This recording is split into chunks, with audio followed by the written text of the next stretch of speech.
aqui de volta com o Consultório Cast, nesse fim de evento maravilhoso da Hospital Med, que aconteceu no Centro de Convenções em Olinda, reunindo os maiores negócios na área de saúde, de hospital, de medicamentos, uma feira maravilhosa.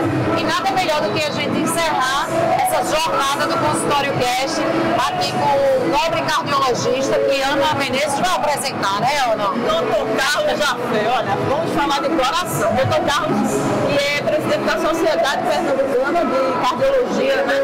Tem um currículo extenso, vai muita história para contar e é um prazer enorme estar recebendo o senhor aqui, doutor Carlos. Apesar do barulho, né? Festa. Foi recebido com festa aí no final do evento. Isso, que coisa boa. Para mim é um prazer enorme estar com vocês aqui. Obrigada. E aproveitar esse momentozinho para a gente bater um papo sobre o coração. Por falar em coração, o estresse ajuda demais nas doenças do coração. Sim, o estresse é um fator de risco importante para as doenças cardiovasculares. A gente sabe que aqueles indivíduos, aquelas pessoas que são muito estressadas, elas desenvolvem muito mais doença do coração, como infarto agudo do miocárdio, angina do peito, hipertensão. Então, você tem que tentar administrar esse estresse de qualquer forma, seja com algumas modalidades como a atividade física, que diminui o estresse. A atividade física produz hormônios do prazer, como dopamina, serotonina, que diminuem essa atividade do estresse. A gente sabe que aquela pessoa estressada, novamente, ela tem uma frequência cardíaca mais elevada. E essa frequência cardíaca mais elevada vai induzir a hipertensão arterial, vai levar que a frequência aumentando, a pressão arterial também aumenta. E aumentando, isso pode lesar seus vasos e levar à formação de placas ateromatosas, que são placas de cálcio com gordura, que no futuro vão levar você a ter um quadro de angina do peito ou mesmo de um infarto agudo do miocárdio, que pode ser fatal. Esse estresse pode ser confundido com ansiedade. Quem tem ansiedade? Sim, os quadros de ansiedade, os quadros de depressão, eles também são fatores de risco para a doença cardiovascular. As pessoas ansiosas, as pessoas depressivas, elas têm uma incidência muito maior de doença cardiovascular, como infarto e hipertensão. E nesses dias de hoje, que a gente não tem, como dizer assim, não vou me estressar, né? Isso. Como é que faz? O importante é a gente aprender a administrar o estresse. Não existe uma pessoa que não tenha estresse. Porque você pode ter estresse na família, do ponto de vista financeiro, no trânsito, no trabalho, com problema de saúde na família. Então tudo isso leva ao estresse. O importante é você saber administrar. E é importante que você saiba planejar o seu dia para poder tratar do estresse de uma forma adequada. Então encontrar maneiras de lazer é muito importante, encontrar com amigos é muito importante. Isso aqui também estressa, Isso né? estressa demais. Isso aí é o estresse o dia todo até a hora de dormir. Então, E tem gente que nem larga na hora de dormir, né? Fica ali. E é importante porque isso aí leva você também a ter insônia. E a insônia, ou ter uma noite mal dormida, leva você, no outro dia você esteja mais estressado. Você acordar e a primeira coisa que fazer é pegar o seu smartphone e responder um WhatsApp, um e-mail, ou mesmo. Isso leva, você já amanhece estressado, porque você já vai ter uma série de problemas no seu telefone. Você já está estressado e estressa o outro que está do lado lá, né? É difícil, né? É difícil, mas é possível administrar, né? É possível, é possível. E a gente pode tratar isso aí. Uma sugestão, um conselho. Um conselho. O que é isso? Administre o seu horário, acorde, faça sua higiene matinal, tome o seu café da manhã e a partir daí é que você vai pegar o seu telefone, vai abrir o seu computador e vai resolver suas tarefas. Planeje. Não vá dormir pensando numa série de problemas. Pega uma cadernetazinha como essa sua, uma caneta e escreva todas aquelas pendências que você tem e no outro dia, depois que você acordar fazer sua higiene, tomar o seu café, fazer sua atividade física, aí você começa a trabalhar e começa a resolver os seus problemas. Essa é uma maneira. Então aqui a gente, sabendo separar essas atividades, seja disciplinado. Né? Se você souber disciplinado, planejar o seu dia, você vai ter esse e vai diminuir esse. Quer dizer assim, que essa disciplina, né, do exercício, de fazer seu café, você está ali tomando seu café da manhã, prestando atenção no seu café da manhã, faz seu exercício, sai para fazer seu exercício, né? Caminhada, alguma coisa, é como se fosse um remédio. E como se fosse um remédio. Remédio, por exemplo, eu posso passar um remédio para ansiedade para você, mas provavelmente você vai ficar dependente, porque vai ser uma droga controlada. Mas a atividade física não vem da farmácia. Né? E você vai depender de você, de força de vontade, de querer praticar. É importante que as refeições, tanto o café, como o almoço, como o jantar, ou mesmo o lanche, você realmente pare naquele momento para fazer sua refeição de forma saudável. Sem estar com o telefone, respondendo uma mensagem, ou mesmo falando ao telefone. É muito importante você saber dividir e ter disciplinado, fazer a sua programação. Eu agora parei, vou ter a minha hora do meu almoço, vou almoçar. Depois da minha hora do almoço, eu vou retornar ao meu trabalho. Prestar atenção, ter disciplina. Sabe o que acontece comigo, Cris? Eu vou fazer uma confidência aqui. Eu tomo remédio para pressão alta, né? Para hipertensão. E tem que tomar todo dia, né, Lucas? Tem que tomar todos os dias. Na dosagem certa, de preferência no horáriozinho matinal. Aí eu tenho mania de estar fazendo alguma coisa e vou tomar o remédio. Depois eu esqueço. Eu tomei ou não tomei. E de repente você pode tomar a dose dobrada ou não tomar. Ou não tomar. Já aconteceu comigo várias vezes. Então, por não prestar atenção no que eu estou fazendo. É o que a celeridade da vida pede. É você fazendo uma coisa, outra, às vezes você está no trânsito e a cabeça fica rodando, pensando nos problemas, isso tudo já é um estresse, né? E de repente você falou no trânsito, se você estiver muito distraído, muito estressado, pode até acontecer um acidente e você de repente chocasse com um veículo da frente, ou pegar uma rua na contramão, cruzar um sinal vermelho. É verdade. O estresse pode levar a isso. Agora, doutor Jofé, com relação à pressão arterial, no meu caso, a minha sempre foi 12 por 8, você vai ficando depois dos 30, aí você vai aumentando um pouquinho, 13 por 9, já é considerado uma pressão elevada? Já, veja só, a gente tem várias classificações. A classificação da hipertensão é o seguinte: se você está em um consultório médico, na presença de um profissional de saúde, se você tiver níveis pressóricos até 14, 140 por 90, esse é o limite máximo de consultório. Tá? Igual ou superior a 140 por 90, esse paciente já deve ser investigado com exames complementares para que você defina se aquele paciente é hipertenso ou não. E aí a gente tem várias metodologias. A gente tem a MAPA, que é a monitorização ambulatorial da pressão arterial, que a gente aquele aparelhinho, o aparelhozinho gráfico, isso.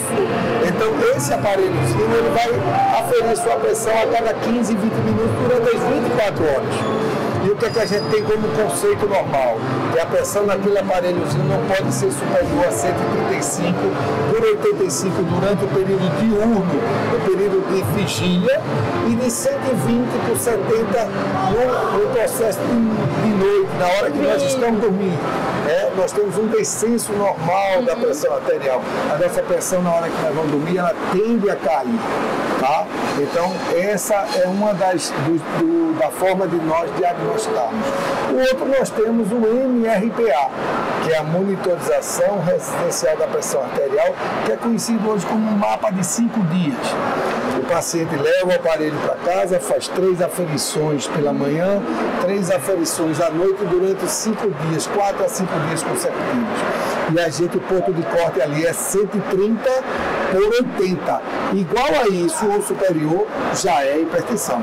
Então veja que em consultório, acima ou igual a 140 por 90 já é hipertensão. Ou seja, um paciente que tem pressão arterial de 135 por 85 superior a isso, ele já deve ser investigado com um desses métodos, ou mesmo uma aferição com manual sua em casa, os aparelhos eletrônicos estão bem acessíveis. O que acontece muito também, doutor Carlos Jofré, inclusive, né? O meu esposo, que é seu paciente, quando ele chega no consultório, a pressão dele vai lá para cima. Essa é a hipertensão do jaleco branco. Isso. É aquele que quando vê a barra branca, mesmo sem a gente ter feito aquele cachorrinho que vai pro veterinário. Quando chega lá e ele vai te matar, chamasse ele do cachorrinho. Mas é exatamente isso. Muitas começa vezes, a se tremer. O paciente chega no consultório, você vai aferir a pressão, aí o paciente está com 160 por 110, alta, ele diz, mas eu nunca tive a pressão alta. Mas não é porque ele é hipertenso, é porque aquilo é hipertensão do avental branco ou do jaleco branco. Esse paciente, ele merece ser investigado. O ele próprio merece, ambiente, né, doutor Jafé? Realizar esses exames complementares para que seja definido de forma correta. Ao mesmo tempo, vou falar de você. Você toma seu remédio da pressão. Você já fez a MAPA ou a MRPA tomando a medicação para saber se a droga está sendo eficaz? Se ela está cumprindo o seu papel? Se está deixando a sua pressão dentro dos níveis pressóricos adequados? Isso é uma coisa importante. E você pode fazer em casa isso com a automedida da pressão arterial.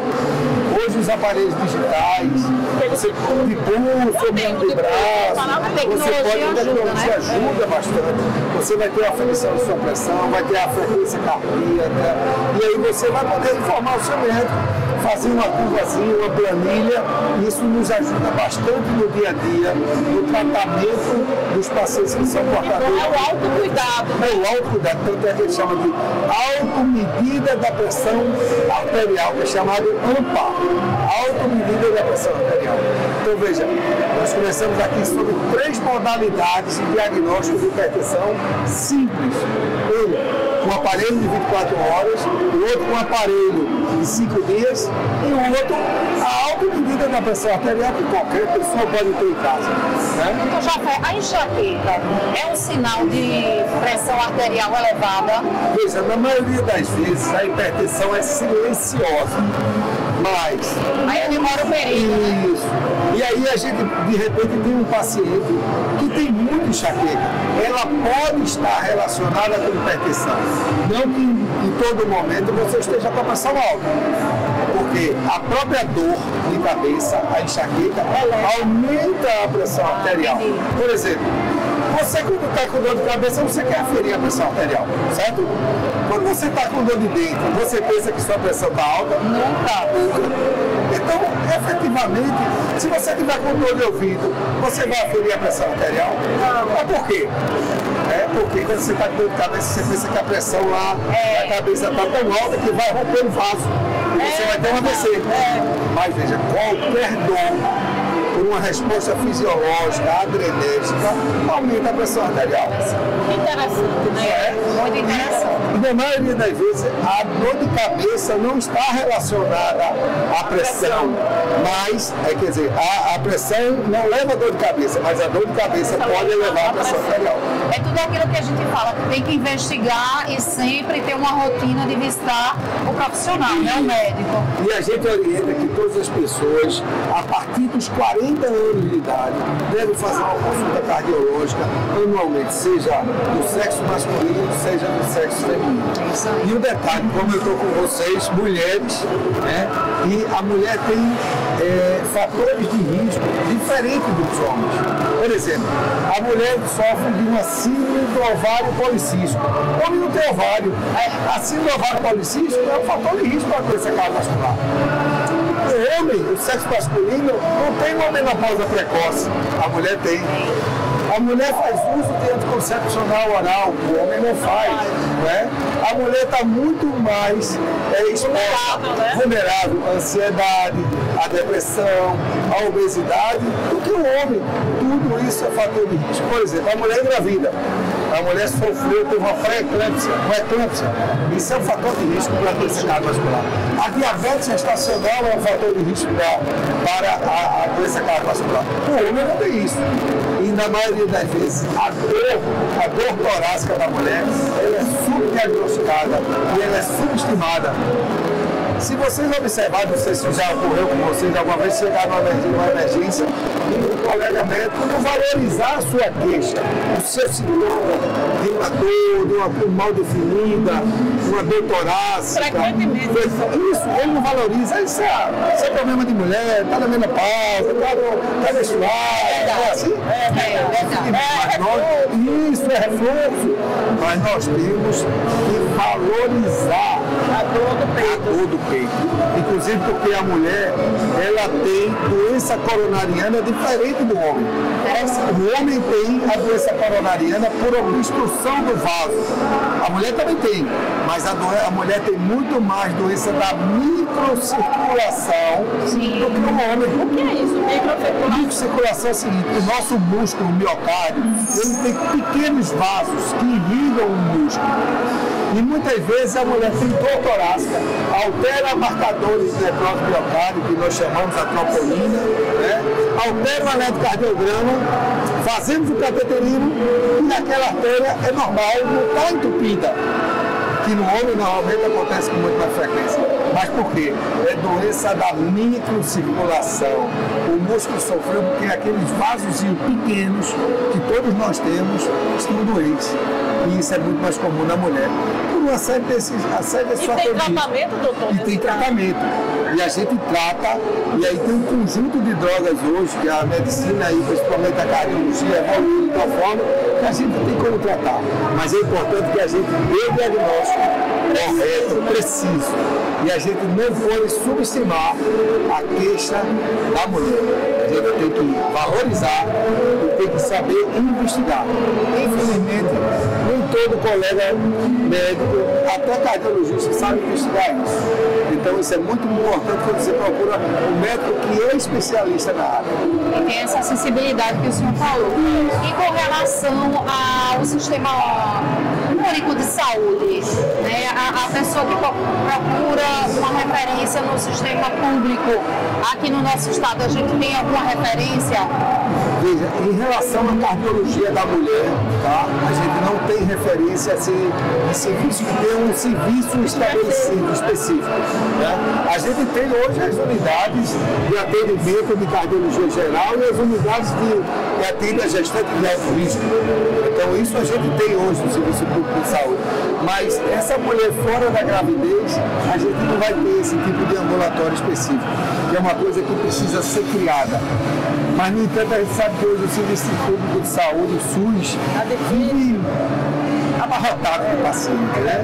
A perda de muita gente perdeu o seu poder aquisitivo, perderam os seus planos de saúde e recorrer aonde? Ao SUS. O SUS é o direito de todos, está lá na nossa Constituição, é a obrigação e dever do Estado. Mas acontece que as unidades de saúde cresceram, a gente sabe que cresceu, mas não é ainda suficiente para atender todo esse Então o melhor é fazer a prevenção mesmo, né? Isso, e o melhor tratamento, eu digo sempre a prevenção. E a gente tem que começar a prevenir lá de criancinha. Na sua criança, na atenção primária. Na atenção primária, que a gente hoje é muito deficitário da atenção primária de muitos municípios do estado. Se você começa a tratar o gordinho desde a infância, orientar a sua parte dietética de alimentação saudável, da prática de atividade física, mas aquela criança, aquele adolescente, ele está muito mais hoje com pressão alta, vamos tratar.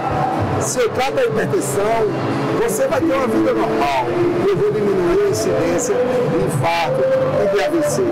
Então, a gente precisa trabalhar na base da prevenção.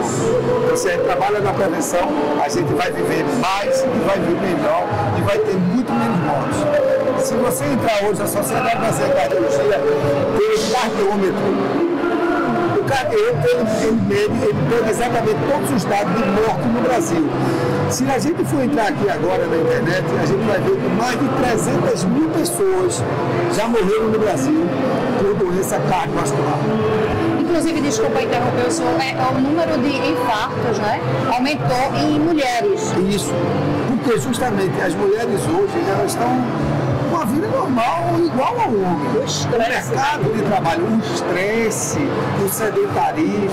A mulher hoje não tem aquela questão que ela está em casa, ela faz sua refeição em casa. Não, ela vai para o campo de batalha, né? Então, Aquele sanduíche correndo. isso, correndo, ela toma, além do trabalho, ela tem que tomar conta do marido, das suas atividades familiares, dos filhos. Pega um transporte público de péssima qualidade, né? E tudo isso leva a doença cardiovascular. E por aqueles fatores, a mulher tem muito mais fator de risco para ter doença do coração do que o homem.